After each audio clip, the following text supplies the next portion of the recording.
તો ભાઈઓ જોવો મિત્રો, આને કહેવાય આહિર સમાજનું સાસુ ઘરેણું। તમે જોઈ રહ્યા છો મિત્રો, વાત કરતો એક મહિલાના ગળામાં મિત્રો એક કિલ્લાના હોનાના હાસા હાર છે। મિત્રો વાત કરતો ખુલ્લેઆમ મિત્રો બધાની સામે ભાઈ રમી રહ્યા છે।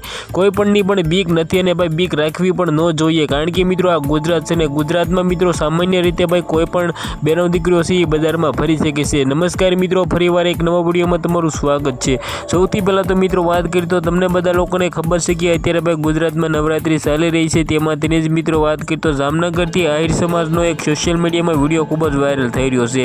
સૌથી પહેલાં આપણી ચેનલમાં નવા છો તો સબસ્ક્રાઈબ કરવાનું ખાસ ભૂલો નથી। અને મિત્રો વાત કરીએ તો આહિર સમાજની જે પરંપરા છે એ આ બહેનો નિભાવી રહી છે।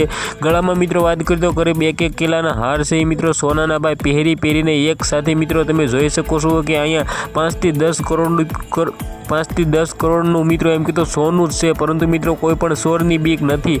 અને ભાઈ હાલના ટાઈમમાં આના વિશે વાત કરીએ તો આ વિડીયો જામનગરથી સોશિયલ મીડિયામાં અત્યારે ખૂબ જ વાયરલ થઈ રહ્યો છે। અને આહિર સમાજની પરંપરા છે એ મિત્રો વર્ષ જે રીતે ભાઈ આ નવરાત્રિમાં ઉજવવામાં આવી રહી છે ને મિત્રો જામનગરની અંદર ભાઈ ખુલ્લેઆમ મિત્રો બહેનો દીકરીઓ છે તે મિત્રો એક મિત્રો કિલ્લાના જે હોનાના હાર છે એ ગળામાં પહેરીને મિત્રો રાસ રમી રહ્યા છે। તો મિત્રો આ વિડીયો વિશે તમારું શું કહેવું છે મિત્રો? શું આ જે પરંપરા આવતી રહી છે મિત્રો આવનારા ટાઈમમાં પણ જાળવી રાખવામાં આવે? કારણ કે મિત્રો આહિર સમાજની જે પરંપરા છે એ પહેલાંથી જ મિત્રો વાત કરીએ તો લોકો છે એ ઉજવી રહ્યા છે। તો ખાસ કરીને મિત્રો આ વિડીયો વિશે તમારું શું કહેવું છે બને એટલો શેર કરી દેજો, કારણ કે મિત્રો આહિર સમાજનું ઘરેણું અમતું નથી કહેવાયું। તમે જોઈ શકો છો ઉપર મિત્રો એક સાથે ભાઈ જે જામનગરની અંદર મિત્રો 5 થી 10 કરોડ રૂપિયાનું જે રીતે એક સાથે મિત્રો એક મહિલા નથી મિત્રો 100 થી 200 થી 300 મહિલા છે તે તમે ટોટલ અંદાજ લગાવી શકો। એક ગળાના અંદર છે મિત્રો 1.5 કિલ્લાના અથવા એમ કીધો 500 ગ્રામના અથવા એમ કીધો એક કિલ્લાના ભાઈ હોનાના હાર છે એ રિયલ છે। તો તમારે આના વિશે શું કહેવું છે વિડીયોને બંને એટલો શેર કરી દેજો। આજના વિડીયોમાં આટલી જ માહિતી, આપણે એક નવા વિડીયો મળે ત્યાં સુધી બધા જ લોકોને જય હિન્દ જય ભારત।